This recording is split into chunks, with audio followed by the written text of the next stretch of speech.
Hey guys, welcome to the channel. Thanks so much for tuning in. Something I've really wanted to get together for some time now, but finally got the ball rolling. I want the content in my channel to be exciting, but I want it to be informational and I want it to be educational as well. Now when I think about bass fishing, I think about fishing in terms of pattern fishing. When I catch a bass, I want to recognize exactly what it was about that scenario that I could replicate to build upon my pattern. Now in my opinion, the reason why bass fishing is so interesting and such a constant pursuit of learning is because there's countless variables that can contribute to how these fish might be feeding or staging on any given day. Now as an angler and a pattern fisherman, I can only do the best I can to stay on top of the transitions that these fish make from season to season, day to day, and hour to hour. Alright, so let me take you guys fishing with me so I can give you a first-hand reference of what it's like for me when I'm on the water and I'm making adjustments trying to dial in a pattern. But first, let me give you guys a quick rundown and bring you up to speed a little bit on what's going on in this video. We're in New York and it's the end of April. It's been really cold and we finally had received some warm weather. The water temperature is finally starting to get up to 59 to 60 degrees.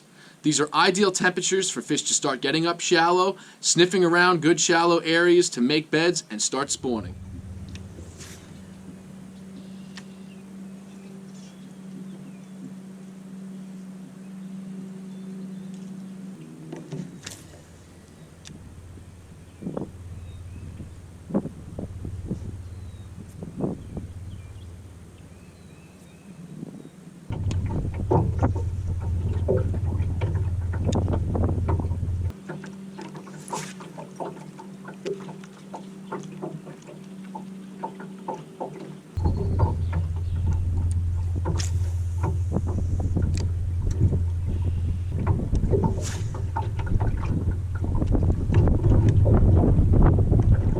Alright, so at this point you can see I'm straight up junk fishing. I'm just fishing through a variety of techniques and I'm trying to narrow down what the bass are keying in on. I haven't fished this particular body of water in years and I'm not exactly sure that the fish are even spawning yet, so the beginning of my day is definitely slow.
Yeah, it took a while. Man. Right?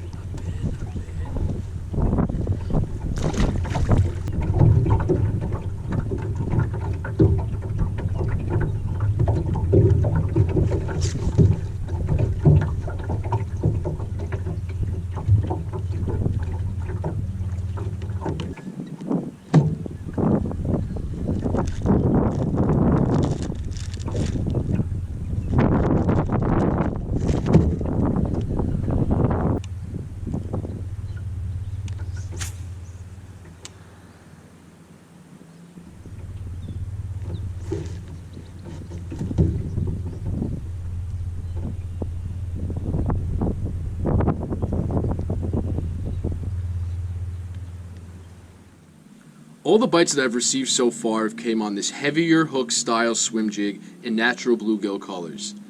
As I realize the ground composition I had just fished over is about to transition off into something completely different. I look ahead of myself and I see a bare bottom leading into a cove. I realize there's a potential I may be able to sight fish off of beds visually. So I grab my spinning rod and I take off my Texas rig Senko and I put on a smaller profile plastic on a wacky rig hook, which is an open style hook, and in my opinion, more ideal for these bed fishing situations.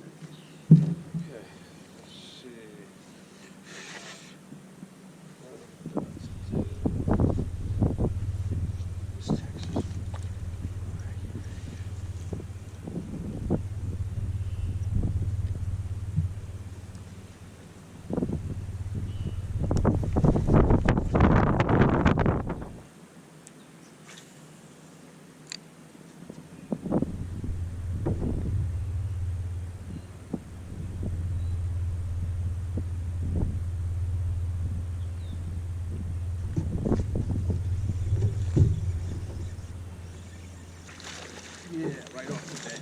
That was beautifully done. All right, we know what adjustments we have to make now. Okay, that was done right. That was done right.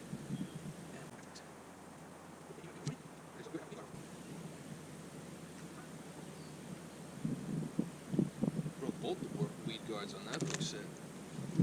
Now, feeling successful as I've made the proper adjustments to catch that fish, I look around a little bit longer and I realize there just isn't enough visual opportunities for me around the lake for me to actually run a visual sight fishing pattern. So what I do is I pick up a frog and my topwater tactics and I begin to cover water and hope to reveal some fish up off of beds.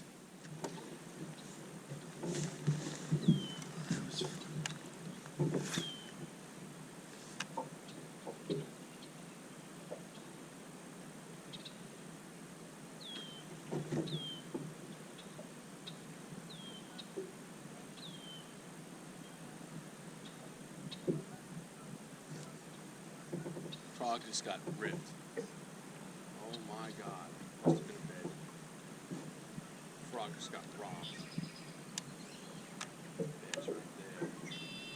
Not at all. Not at all.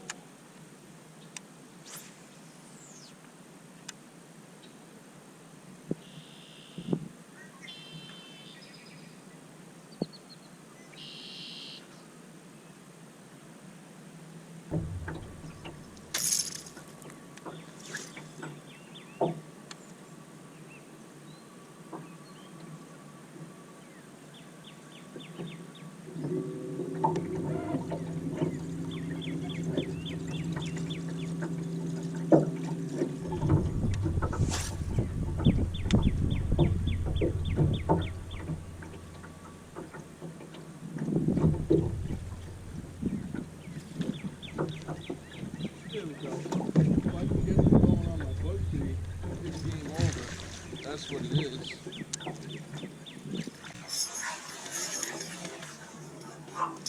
That's what I'm talking about. Woo! Right out. That is what I'm talking about. Top water. Water is 61 degrees. They don't want to hit a swim jig or chatterbait. You better believe I'm going to make it come up for a buzzbait, man. You better believe that. This one is 284. Thanks, buddy.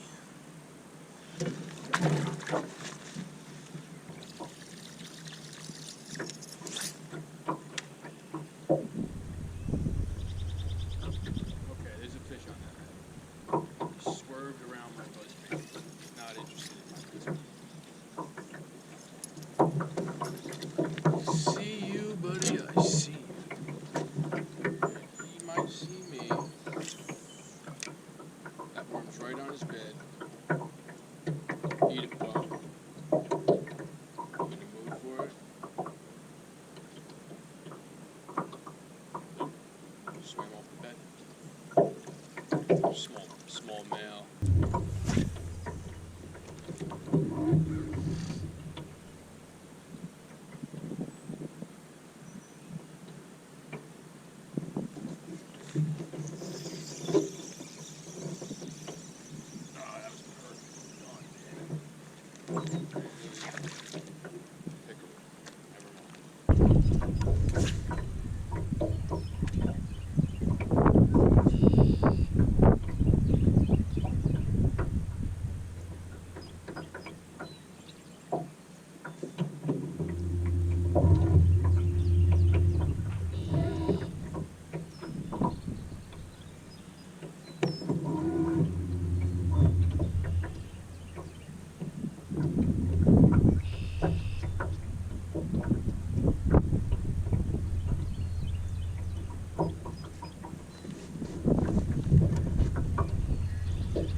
giant crappie.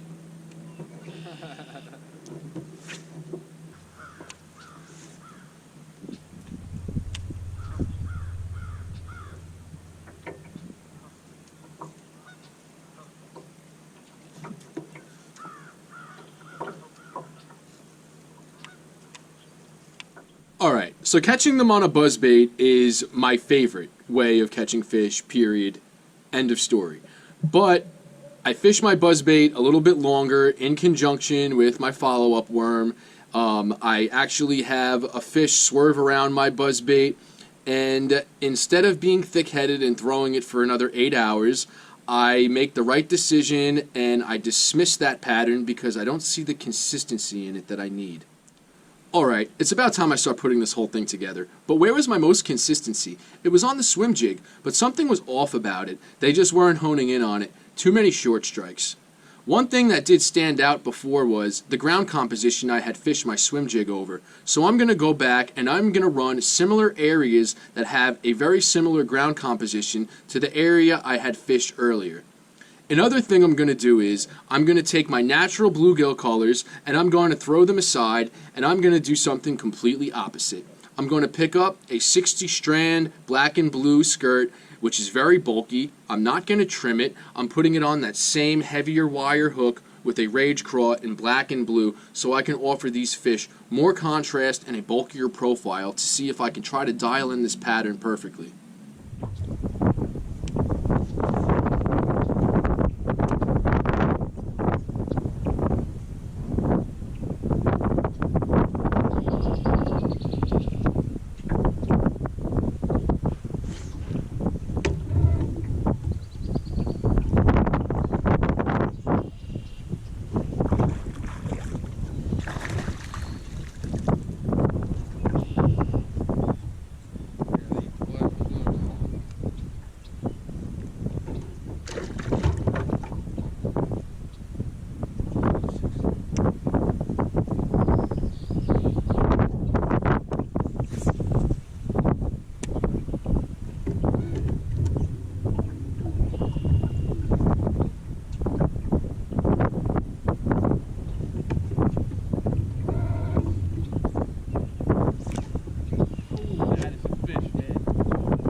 I changed colors.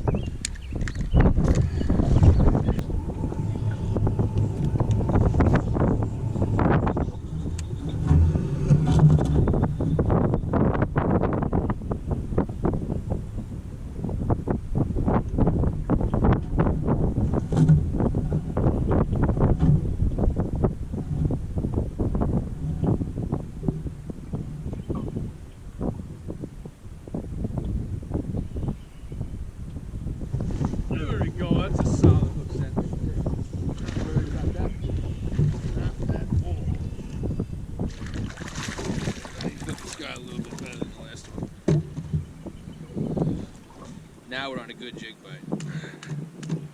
Now we are on a good jig bite. Alright. That was successful right there. You know, strategically put my power poles down and kind of dialing in my pattern. Wait, on fish today. 2, 3, 8. Selfish. Man, got him dialed good now. I put a little bit of time in today and I'm finally dialed in.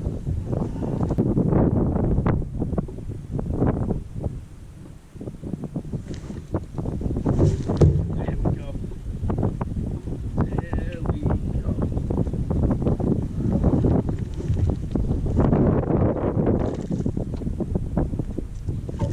Yeah, pattern's good. Pattern is good. Only thing is I'm on a pattern, but the only problem with this is that I'm running out of areas to run my pattern. See if I can pull anything better out of here, find a kicker.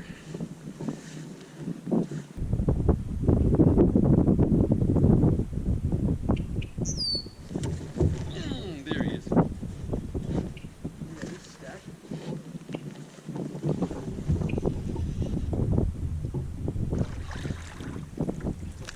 Nice fish.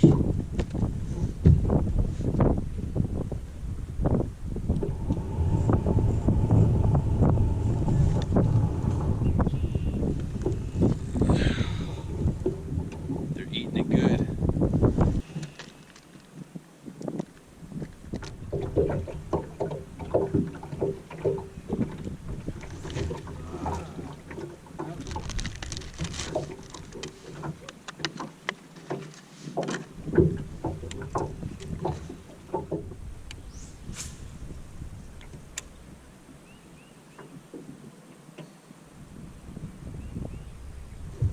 Ooh, freaking missed it, man. Damn. There. And he is not small. Oh my goodness, that was solid. Yo, we got a monster. Yes, that is a giant. Oh my goodness. We have a giant. Wow. Unbelievable. Oh my goodness. All right. Power pole down. I got this fish in the water right now. Oh my God. Let's get away with this fish. This is unbelievable.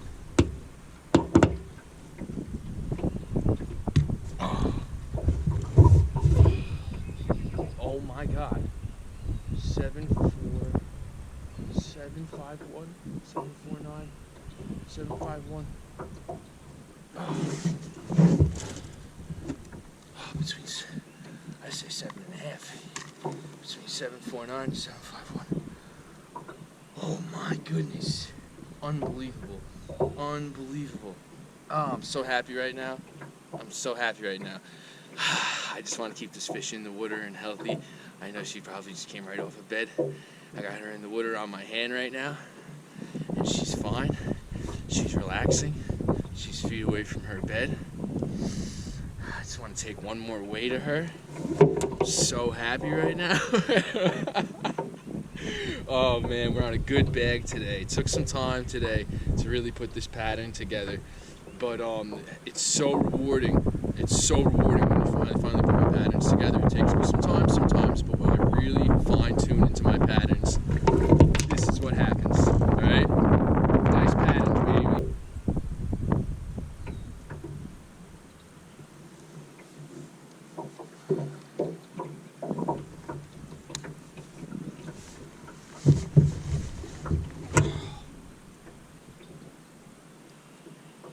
7.49. Wait a second. Okay. Look at that beast.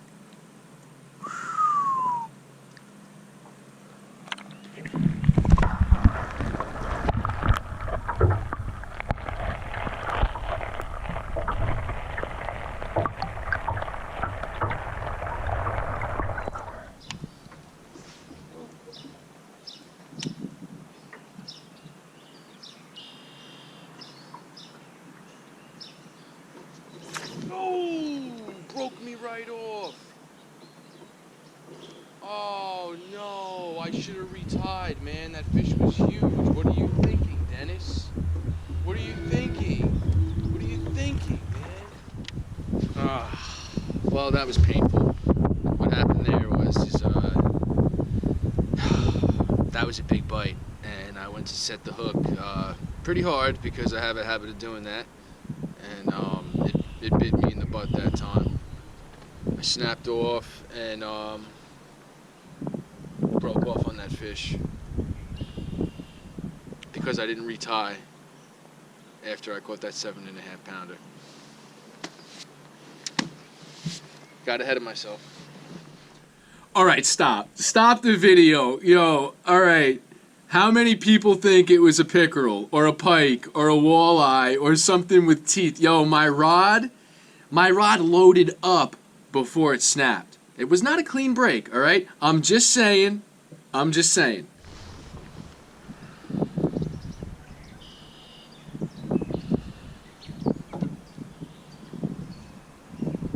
So after breaking off, I have to put a whole new jig together. I'm out of Rage Craws in black and blue, so I'm not happy about that. I start digging into my bag of plastics, trying to look to see what I can put on my jig to try to make it look almost the same. I go to a Rage Menace, I don't get a bite. I pick up a Rage Chunk, which is a slightly smaller profile, and I do manage to catch this fish.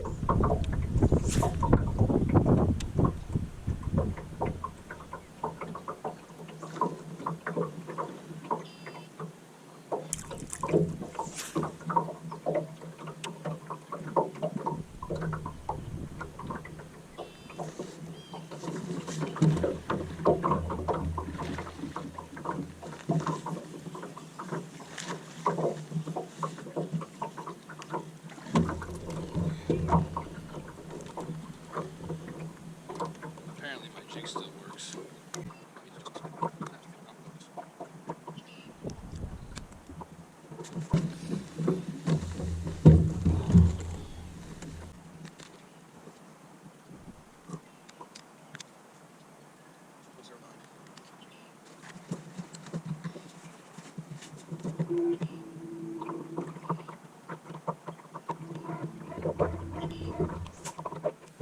2.08, I believe, not quite the size quality I'm looking for right now, and I'm a little upset that I had to downsize on the profile of my jig trailer. So I want to go back to a Rage Craw, but I only have them in green pumpkin and lighter colors like that.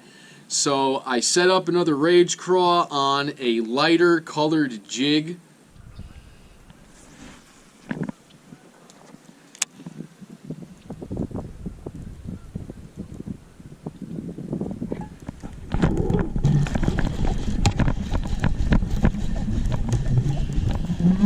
Okay. They're not dialing into this color swim jig the same.